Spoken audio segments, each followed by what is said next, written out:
요한복음 15장 7절에서 11절까지 제가 대독해 드립니다. 너희가 내 안에 거하고 내 말이 너희 안에 거하면 무엇이든지 원하는 대로 구하라. 그리하면 이루리라. 너희가 열매를 많이 맺으면 내 아버지께서 영광을 받으실 것이요 너희는 내 제자가 되리라. 아버지께서 나를 사랑하신 것 같이 나도 너희를 사랑하였으니 나의 사랑 안에 거하라. 내가 아버지의 계명을 지켜 그의 사랑 안에 거하는 것 같이 너희도 내 계명을 지키면 내 사랑 안에 거하리라. 내가 이것을 너희에게 이름은 내 기쁨이 너희 안에 있어 너희 기쁨을 충만하게 하려 함이라. 아멘. 우리 11절 말씀만 한 목소리로 다 같이 읽어볼까요? 내가 이것을 너희에게 이름은 내 기쁨이 너희 안에 있어 너희 기쁨을 충만하게 하려 함이라. 아멘. 우리 옆에 있는 분과 인사하겠습니다. 참 잘 오셨습니다. 큰 은혜 받으시기 바랍니다. 예, 여러분들 정말 잘 오셨습니다. 하나님의 큰 은혜가 여러분 모두 위에 풍성히 넘치시기를 주님의 이름으로 간절히 축원합니다.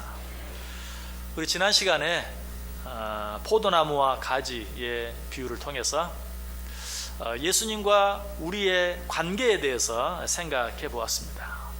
예수님과 우리의 관계는 어떤 관계다? 마치 포도나무와 가지와 같은 관계이다. 자, 이 관계에 있어서 가장 중요한 것은 무엇이라고 했습니까? 가지가 포도나무에 붙어 있는 것이다. 붙어 있으면 저절로 많은 열매를 맺게 되지만 붙어 있지 않으면 아무리 노력하고 애쓰고 수고해도 아무것도 얻을 수 없다. 아무 소용이 없다. 5절이 그것을 잘 말해주죠. 나는 포도나무요 너희는 가지라. 그가 내 안에 내가 그 안에 거하면 사람이 열매를 많이 맺나니 나를 떠나서는 너희가 아무것도 할 수 없습니다. 너희가 내 안에 내가 너희 안에 거하면 열매를 많이 맺지만 너희가 내게 붙어 있으면 열매를 많이 맺지만 너희가 나를 떠나서는 아무것도 할 수 없습니다. 여기서 끝나지 아니하고 이 사실을 좀 더 강하게 무섭게 한 번 더 경고해 주고 있죠. 6절 보세요. 사람이 내 안에 거하지 아니하면 가지처럼 밖에 버려져 마르나니 사람들이 그것을 모아다가 불에 던져 사르느니라. 사람이 내 안에 거하지 아니하면 너희가 내게 붙어있지 아니하면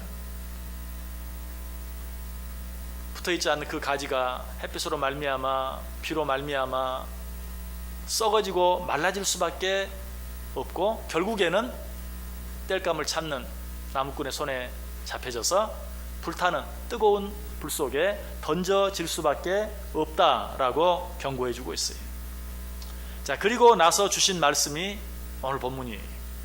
자, 오늘 본문이 어떻게 시작합니까? 7절 보세요.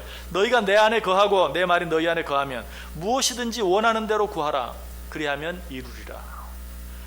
너희가 내 안에 거하고 내 말이 너희 안에 거하면, 이 말을 더 쉽게 더 짧게 지난주에 생각한 말씀을 생각하면서 바꿔본다면 어떻게?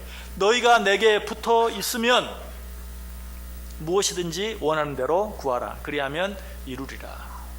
자, 이 구절은 어느 정도 신앙생활을 한 분이라면 누구나 알고 있을 만한 그처럼 유명한 구절이에요. 그런데 성경에 나타나 있는 그런 유명한 구절들 속에는 항상 함정이 있어요. 자칫 잘못하면 오해하기 쉬운 다른 여러 가지 유명한 구절들처럼 오늘 이 구절도 그 의미에 대해서 오해하는 분들이 너무나 많아요. 그 오해가 무엇입니까? 너희가 원하는 대로 구하라. 그리하면 이루리라 라는 이 말씀을 마치 기도가 백지수표와 같은 것처럼, 그래서 우리가 거기에 무엇을 적어 넣든지 적어 넣는 대로 다 응답되어질 것이라는 말씀으로 받는 경우가 참 많아요. 그러나 그것은 사실이 아니에요. 여러분, 정말 우리가 하나님 앞에 우리가 원하는 대로 무엇이든지 구하면 다 응답되어집니까? 혹시 그렇다고 생각하는 분이 계신다면 이렇게 질문해 보고 싶어요. 그러면 왜 당신은 그만큼밖에 살지 못하십니까? 물론 그분이 나는 이만큼만 살기를 원합니다 그러면 할 말 없어요. 그런데 만약 그보다 더 조금이라도 더 잘 살기를 원하는데 그렇게 하지 못한다면 왜? 하나님은 우리가 구하시는 대로 원하시는 대로 다 주시는 분인데 왜 당신은 꼭 그만큼밖에 살지 못하십니까? 여러분은 거기에 대해서 뭐라고 대답하시겠습니까?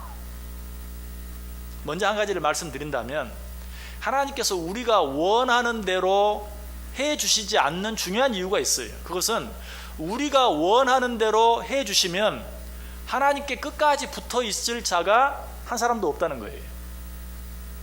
저도 장담할 수 있어요. 저 자신을 비롯해서 우리 모두가 내가 원하는 대로, 여러분이 원하는 대로 하나님이 다 해주시면 절대로 하나님과 더 가까워지진 않아요.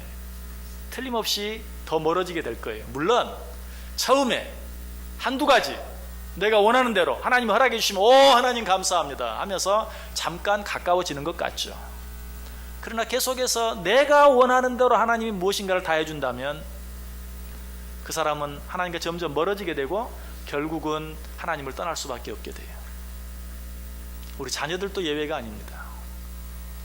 자녀들이 원하는 대로 모든 것을 다 해준다면 그 자녀들은 부모를 더 많이 사랑하고 부모에게 더 많이 효도하는 자녀가 아니라 점점 더 부모와 멀어질 수밖에 없는 자가 되고 말아요. 그래서 하나님께서는 우리가 원하는 대로 해주지 않아요. 그럼에도 불구하고 왜 우리는, 하나님께서는 우리가 무엇을 원하든지 그대로 이루어 주신다, 무엇을 구하든지 그대로 주신다 라고 생각하는가? 오늘 이 7절 말씀에 대해서 오해하기 때문에. 어떻게? 이 7절 말씀은 두 가지 내용으로 구성되어 있어요. 첫 번째는 너희가 내 안에 거하고 내 말이 너희 안에 거하면, 무슨 말이라고요? 너희가 내게 붙어 있으면 이라는 말과 뒤에 너희가 무엇을 원하든지 무엇을 구하든지 원하는 대로 주리라 라는 말씀, 이 두 가지로 구성되어 있어요. 그런데 많은 사람들이 앞에 있는 내용은 생각하지 않고 뒤에 있는 내용만 생각해요. 무엇이든지 원하는 대로 구하라, 그리하면 이루리라, 이 말만 생각해요. 그러니까 내가 하나님 앞에 무엇이든지 구하면, 뭐 거기에 한 가지 더 덧붙인다면 진심으로 구하면, 좀 더 길게 말하면 마음과 뜻과 정성을 다해 구하면 하나님이 다 들어주실 것이다. 아니, 거기에 별말을 다 붙여도 소용없어요. 중요한 것은 너희가 내 안에 거하고 내 말이 너희 안에 거하면, 무슨 말이라고요? 너희가 내게 붙어 있으면, 이 말이 들어가야지 그 앞에 진심, 정성, 마음, 뜻, 뭐 다 들어가도 소용이 없어요. 근데 많은 사람들이 앞에 있는 것들은 생각하지 않고 뒤에 무엇이든지 원하는 대로 구하라, 그리하면 이루리라 라는 뒷부분만 생각하기를 좋아한다는 사실이. 자, 이 사실을 좀 더 쉽게 이야기해보면 어떤 것 같을까요? 여러분이 대리점에 가서 세탁기를 하나 사왔어요. 세탁기를 집에 설치합니다. 자, 세탁기 매뉴얼에는, 사용 설명서에는 뭐라고 써져 있습니까? 자, 이 세탁기를 먼저 수도꼭지에 잘 연결하십시오. 그리고 나서 플러그를 콘센트에 꽂으십시오. 그리고 나서 스위치를 온 하십시오. 그러면 세탁기가 여러분의 빨래를 찌든 때 묵은 때 가리지 않고 깨끗이 빨아 드릴 것입니다 라고 되어 있어요.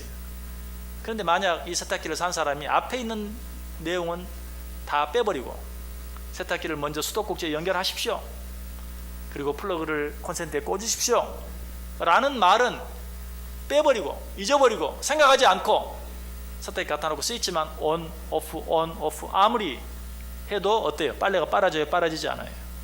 빨아지지 않아요. 그리고 나서 대리점에 가서 이 세탁기 고장났습니다, 당신이 한 말은 거짓말입니다, 이 세탁기는 빨아지지 않습니다 라고 말하면 어때요? 비웃음만 당하게 되겠죠. 그런데 우리가 신앙생활은 그렇게 하는 경우가 참 많다. 우리가 하나님 앞에 기도할 때 그런 마음으로 기도할 때가 참 많이 있다. 분명히 오늘 말씀이 뭐라고 하면 너희가 내 안에 거하고 내 말이 너희 안에 거하면, 너희가 내게 먼저 붙어 있으면. 여러분, 보험 들 때도 여러분 그렇죠. 보험 들 때도 보험 약관에는 신경 쓰지 않고, 보험 약관에 대해서 말이 많죠. 보험 약관 뭐 글씨는 깨알만 해가지고 정작 보험이 필요한 어르신들은 보지도 읽을 수도 없는, 설령 다 읽는다 해도 무슨 말인지 이해할 수도 없는 그런 약관 때문에 많은 사람들이 골탕을 먹는다. 그러나 이후에 어쨌든 책임은 그 보험에 든 사람에게 있어요.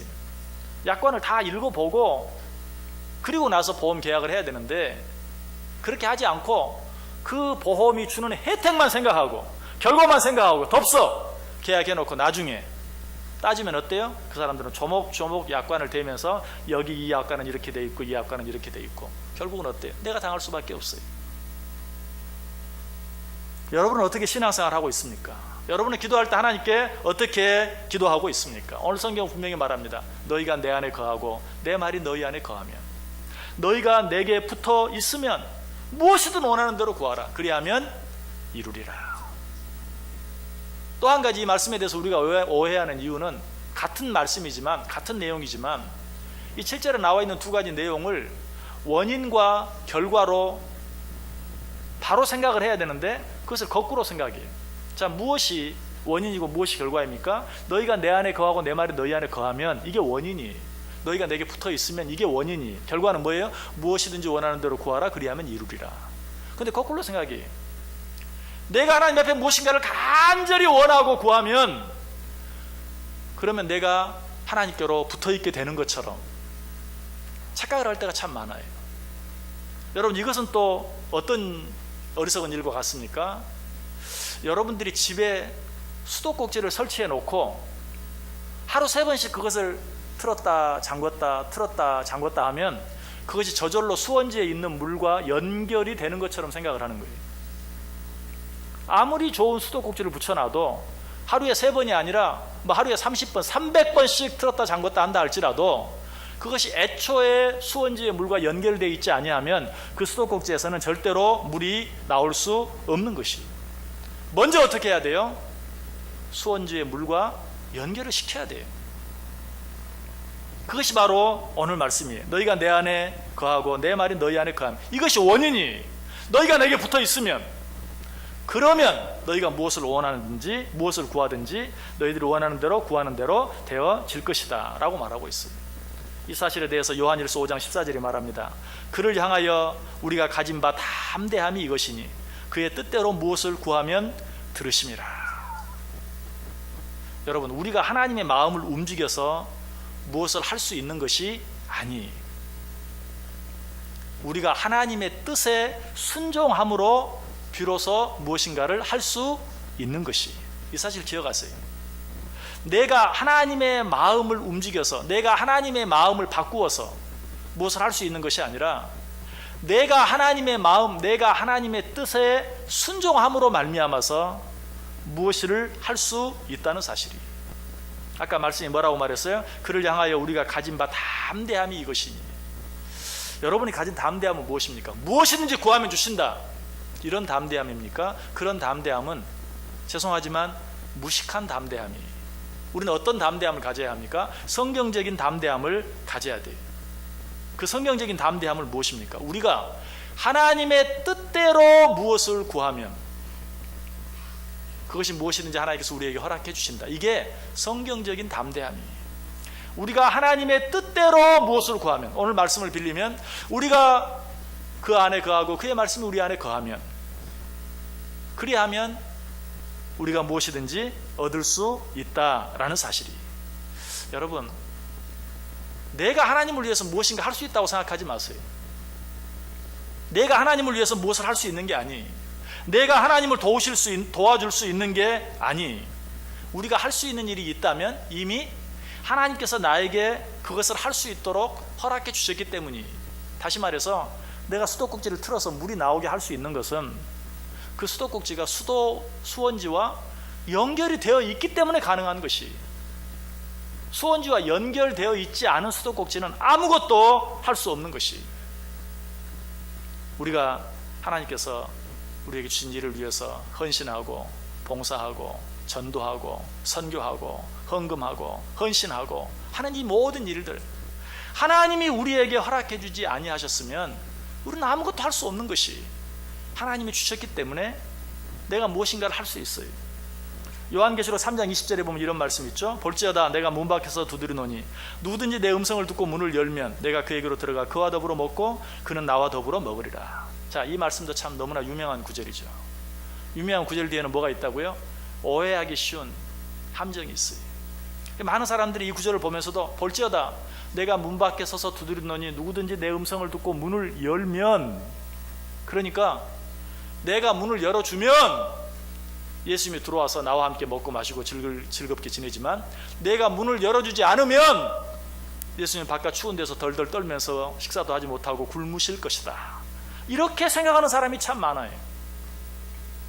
여러분, 지금 문을 두드리시는 그 예수님의 손에 무엇이 들려 있습니까? 우리를 위한 음식이 들려 있어요. 누구 손에 음식이 들려 있어요? 문을 두드리시는 예수님의 손에 들려 있어요. 누가 누구를 따뜻하게 할 수 있어요?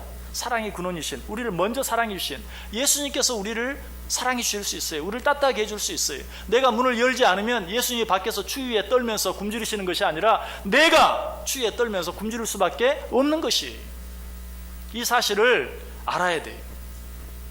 우리는 이 사실을 알지 못하고 잘못 신앙생활 할 때가 참 많아요. 그 대표적인 생각이 뭡니까?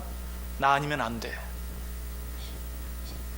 신앙생활 하는 사람들 가운데, 신앙생활 하지 않는, 교회 나오지 않는 사람들 가운데 이런 착각을 하는 사람들이 참 많아요.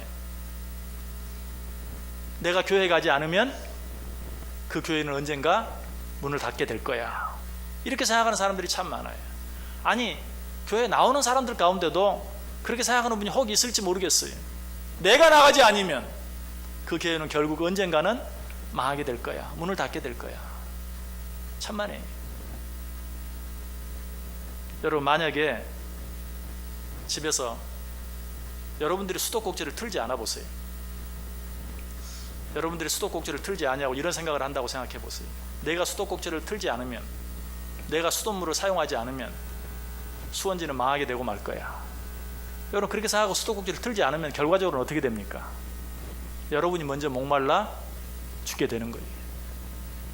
그런데 우리는 신앙생활을 그렇게 해요. 내가 문을 열지 아니하면 하나님이 손해나고, 내가 그분을 모셔드리지 아니하면 그분이 손해나고, 내가 교회 나가지 아니하면 교회가 손해나고, 얼마나 잘못된 어리석은 생각인지 몰라요. 세상에 가장 불쌍한 두 종류의 사람이 있다면, 첫 번째는 나 아니면 안 돼, 내가 있어야 돼 라는 생각을 가진 사람. 두 번째는 너는 없어도 돼 라는 생각을 가진 사람. 이런 사람이야말로 세상에 가장 불쌍한 사람이에요. 만약에 부부가 이런 생각을 가지고 산다고 생각해 보세요. 남편이든 아내든 나 아니면 안 돼, 넌 없어도 돼. 그 가정처럼 불행한 가정이 없겠죠. 우리가 교회 안에서 그런 식으로 신앙생활을 한다면 먼저 그렇게 생각하는 사람 자체가 가장 불쌍한 사람이요, 그 교회는 가장 불행한 교회가 될 수밖에 없어요. 여러분, 하나님 앞에서 우리는 무엇을 하든지 하나님께서 내게 베풀어 주시는 은혜로 말미암아, 하나님께서 내게 베풀어 주신 축복으로 말미암아 무엇을 할 수 있다는 사실 꼭 기억해야 돼요. 다시 한번 말씀드립니다. 우리 중에 먼저 무엇인가를 드려서, 내가 무엇인가를 먼저 하나님께 드려서 하나님을 기쁘게 할 수 있는 사람이 이 세상에 아무도 없어요. 로마서 11장 35절 36절이 말해요. 누가 주께 먼저 드려서 갚으심을 받겠느냐. 이는 만물이 주에게서 나오고 주로 말미암고 주에게로 돌아갑니다. 그에게 영광이 세세 있을지어다. 아멘. 누가 주께 먼저 드려서 갚으심을 받겠느냐.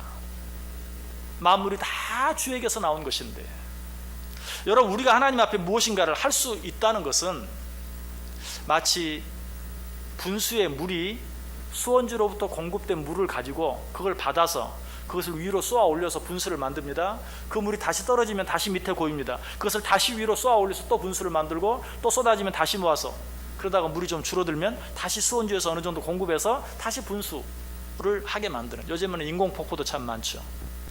정말 폭포가 도무지 있지 않을 곳에 폭포가 있죠. 어떻게 하죠? 물을 끌어올려서 위에서 떨어뜨리는 거예요. 계속 그렇게 하면 얼마나 많은 물이 들겠어요. 그러니까 한번 떨어진 물 다시 받아서 다시 올리고 양수기로 계속 도는 거죠. 여러분, 우리가 하나님을 위해서 무엇을 하는 것은 그와 같은 것이에요. 하나님께 받은 것, 주께로 말미암은 그것을 받아서 하나님께 무엇인가를 드리고 그것으로 하나님을 위해 무엇인가를 할 수 있는 것이, 내가 먼저 하나님께 무엇을 드리는 것, 그런 건 없어요. 그런 걸 할 수 있는 사람은 우리 가운데 아무도 없어요. 그래서 욥기 22장 2절은 이렇게 말해요. 사람이 어찌 하나님께 유익하게 하겠느냐. 사람이 어찌 하나님께 유익하게 하겠느냐. 여러분, 우리가 하나님을 유익하게 해요? 우리가 하나님께 도움을 주어요? 그럴 수 없어요. 하나님은 그런 거 필요 없는 분이에요. 우리가 하나님을 위해 무엇인가를 하고 하나님께 무엇인가를 드린다는 것은 하나님께 받은 것을 가지고 하나님께 드리는 것에 불과해요. 그러므로 우리는 무엇을 하든지 하나님께서 내게 주신 것으로 합니다 라고 고백할 수 있어야 돼요. 그래서 베드로전서 4장 11절에 뭐라고 말하죠? 만일 누가 말하려면 하나님의 말씀을 하는 것 같이 하고 누가 봉사하려면 하나님이 공급하시는 힘으로 하는 것 같이 하라. 이는 범사의 예수 그리스도로 말미암아 하나님이 영광을 받으시게 하려 함이니 그에게 영광과 권능이 세세 무궁하도록 있느니라. 자, 그렇다면 아마 여러분 머릿속에는 이런 질문들이 있을 수 있어요. 그 질문은 무엇인가? 그렇다면 왜 8절에서 너희가 열매를 많이 맺으면 내 아버지께서 영광을 받으실 것이요 너희는 내 제자가 되리라 라고 말합니까? 우리가 하나님을 위해서 무엇인가 스스로 할 수 있는 것이 아무것도 없다면서요. 그런데 왜 너희가 열매를 많이 맺으면 그것이 내게 영광이 될 것이다, 너희가 내 제자가 될 것이다 라고 말합니까? 여러분, 이 답은 우리가 이미 지난 시간에 생각해 보았죠. 5절에 그 답이 있어요. 나는 포도나무에 너희는 가지라. 그가 내 안에 내가 그 안에 거하면 사람이 열매를 많이 맺나니. 너희가 열매를 많이 맺으면 그것으로 인해 내가 영광을 받을 것이다. 마치 내가 뭔가를 하는 것 같아요. 그러나 어떻게 우리가 열매를 많이 맺을 수 있는가? 너희가 내 안에 거하고 내 말이 너희 안에 거하면 너희가 열매를 많이 맺을 수 있다. 너희가 내게 붙어 있으면 결국 뭐예요? 하나님께 영광 돌리는 그것까지도 하나님이 허락해 주지 아니하시면 아무것도 할 수 없다는 것이. 자, 여기서 우리는 한 걸음 더 나아가서 한 가지 질문을 더 해볼 수 있죠. 그건 뭡니까? 그렇다면 왜 하나님은 자꾸 이것도 해라, 저것도 해라, 그것도 해라 라고 말합니까? 그런데 왜 하나님은 자꾸 이것도 드려라, 그것도 드려라, 저것도 드려라 라고 말합니까? 우리가 스스로 할 수 있는 것도 없고 스스로 드릴 수 있는 것도 없는데 왜 하라 드려라 라고 말합니까?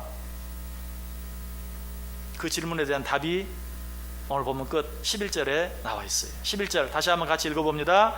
내가 이것을 너희에게 이름은 내 기쁨이 너희 안에 있어 너희 기쁨을 충만하게 하려 함이라. 아멘. 혹시 이 말이 이해가 되지 않는 분 계십니까? 그러면 이렇게 생각해 보세요. 여러분이 자녀들에게 이제 내일 모레 목요일이면 수능이에요. 자, 고3을 둔 자녀 부모들은 말할 것도 없고 고2, 고1, 중3, 중2, 중1 뭐 초등학생을 둔 자녀까지라도 부모가 제일 많이 하는 말 뭐예요? 공부해라, 공부 좀 해라. 그럼 애들이 짜증을 내죠. 그렇게 자꾸 공부하라고 하냐고. 여러분 뭐라고 말합니까? 나이 위해서 하라고 하냐? 너희 위해서 하라고 하지. 오늘 11절 말씀이 바로 그 말씀이에요. 우리 힘으로는 아무것도 할 수 없다면서요. 우리가 스스로 하나님을 위해서 무엇인가 할 수 있는 일이 없다면서요. 우리가 우리의 것으로 먼저 하나님께 드릴 수 있는 자들이 아무도 없다면서요. 그런데 왜 자꾸 하라 드리라 라고 말합니까? 내 기쁨을 위해서가 아니라 너희 기쁨이 충만케 하기 위해서다 라고 말하고 있어요. 이사야 48장 17절에 말합니다. 너희의 구속자시오 이스라엘의 거룩하신 이신 여호와께서 이르시되 나는 너에게 유익하도록 가르치고 너를 마땅히 행할 길로 인도하는 내 하나님 여호와라. 너는 내가 누구인 줄 아느냐? 나는 너에게 모든 것이 유익이 되도록 가르치는 자다. 우리 하나님은 그런 하나님이에요. 하나님이 하라 드려라 라고 말하는 이유가 무엇이냐? 너에게 유익이 되게 하기 위해서, 너에게 기쁨이 되게 하기 위해서, 너에게 축복이 되게 하기 위해서. 오늘 본문도 자세히 보면 7절에서 무엇이든지 원하는 대로 구하라, 8절에서 열매를 많이 맺으라, 9절에서 나의 사랑 안에 거하라, 10절에서 나의 계명을 지켜라. 매 절마다 하라는 말이 있어요. 하나님 왜 이렇게 나를 귀찮게 하십니까? 전지전능하신 하나님이, 모든 것을 하실 수 있는 하나님이 왜 이렇게 나를 힘들게 하십니까? 우리 하나님 주시는 대답은 뭐예요? 내가 이것을 너희에게 이름은 내 기쁨이 너희 안에 있어 너희 기쁨을 충만하게 하려 함이라. 여러분, 신앙생활 하면서 힘들다고 느껴지는 게 어떤 것이 있습니까? 어렵게 느껴지는 것이 어떤 것이 있습니까? 부담스럽게 느껴지는 것이 어떤 것이 있습니까? 왜 하나님이 여러분을 그렇게 힘들게 할까요? 왜 어쩔 때는 또 그렇게 부담스럽게까지 할까요? 내 안에 있는 이 기쁨이 너희 안에도 충만하게 하기 위해서, 너희들 안에 주님이 주시는 그 기쁨이 정말 넘쳐날 수 있도록, 샘솟듯 넘쳐날 수 있게 하기 위해서. 여러분, 하나님께서는 우리를 사랑하셔서 우리의 유익을 위하여, 우리의 기쁨을 충만하게 해주시기 위하여 우리에게 많은 것들을 말씀하시고 권면하시고 때로는 명령하시고 우리에게 요구하시는 것이, 그 일들의 순종함으로 하나님께서 우리에게 주시기를 원하시는, 정말 우리의 기쁨이 충만해지는, 우리가 아무리 노력하고 애쓰고 발버둥 쳐도 얻을 수 없는 진정한 기쁨과 감사와 자유함과 축복을 받아 누리며 살아가는 복된 인생들 되시기를 주님의 이름으로 간절히 축원합니다. 기도하겠습니다. 하나님, 감사합니다. 우리에게 말씀해 주시니 감사합니다. 이 모든 말씀, 우리의 기쁨을 충만하게 해주시기 위하여 주시는 말씀인 줄 믿습니다. 주의 뜻에 순종함으로 그때마다 우리의 기쁨이 더욱더 충만해지는 은혜를 경험하고 누리며 살게 해 주옵소서. 예수님의 이름으로 기도드리옵나이다. 아멘.